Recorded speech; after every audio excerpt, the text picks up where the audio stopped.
आकाशवाणी कटक अनुचिंता उपस्थापना करिसेंती रत्नाकर चैनी।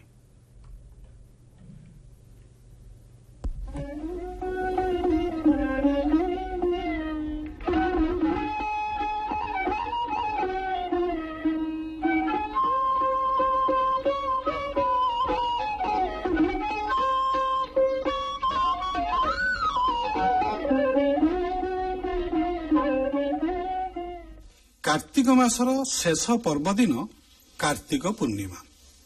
एही दिन कार्तिक व्रतर परिसमाप्ति घटे। पूर्ण मासटीर अंतिम दिन, तेणु सतर्कता सहित शुद्धपूत भाव एही दिनटी पालन करा जाए। आज देवसेनापति कार्तिकेश्वरंकर पूजा। आज मध्य रास पूर्णिमा, भगवान कृष्णचंद्रंकर शरत्कालीन रासोत्सवर शेष दिन। शिख गुरु नानकंकर आज मध्य जयंती उत्सव। यह छड़ा आज आरंभ हुए ओडिशार प्रसिद्ध कटकर बालीजात्रा। पद्मपुराण रे भगवान विष्णुकर राधा दामोदर जुगल रूप परिकल्पित। कार्तिक मासरे एही जुगल रूपंकर पूजा विधि विधान रही आछि। कुमार पूर्णिमा परदिन ठारू कार्तिक पूर्णिमा पर्यंत एही व्रत बा ऊर्जा व्रत पालन करा जाए। व्रतचारी माने प्रातः स्नान करती एवं दिनांतरे हविष्यान्न भोजन करती। संध्या समय तुलसी चौरा मूल दीपदान करती और सेठी बसी राधा दामोदर मंत्र जपती। सकाळु चौरा मूल लिपि पंचवर्ण मुरुजरे राधाकृष्ण रूप अंकन करती। पूर्व दिग को मुह करी बसी नैवेद्य भोग करती एवं माला जप करती। एही प्रसंग को भित्ति करी गाँ गहल एवं मध्य एक ढग प्रचलित अछि। ता हेउछि पुओंकु सुंदर पाट पीतांबर, झियंकु सुंदर नेत, बुढ़ींकु सुंदर राई दामोदर, बुढ़ांकु सुंदर शीत। मात्र पंचकर शेष दिनटी ग्रामीण मनीष और सहरी मनीष समस्ते खूब पवित्रता सहकारे पालन करती। अणउदिया स्नान सारी नदी बा पुष्करिणी रे डंगा भसांती।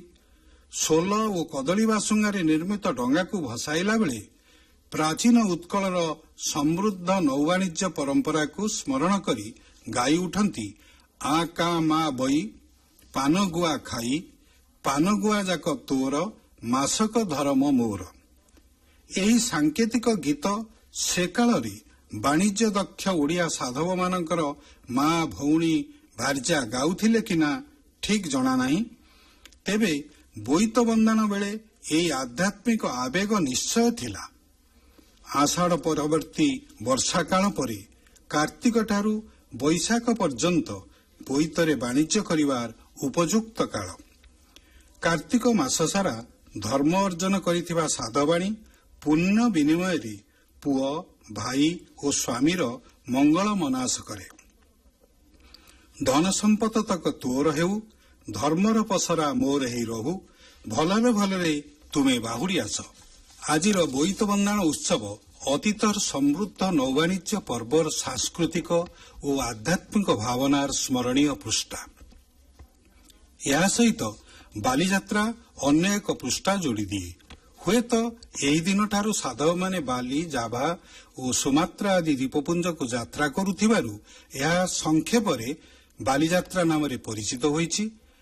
किंबा 1509 ख्रीष्टाब्द श्री चैतन्य श्रीक्षेत्र जीवा बाटरे कटकर गड़गड़िया घाटरे नौकावतरण करी महानदी बाली पदयात्रा करी जाइथिबारु ताहा बालीजात्रा भावरे नामित होई जाइछि।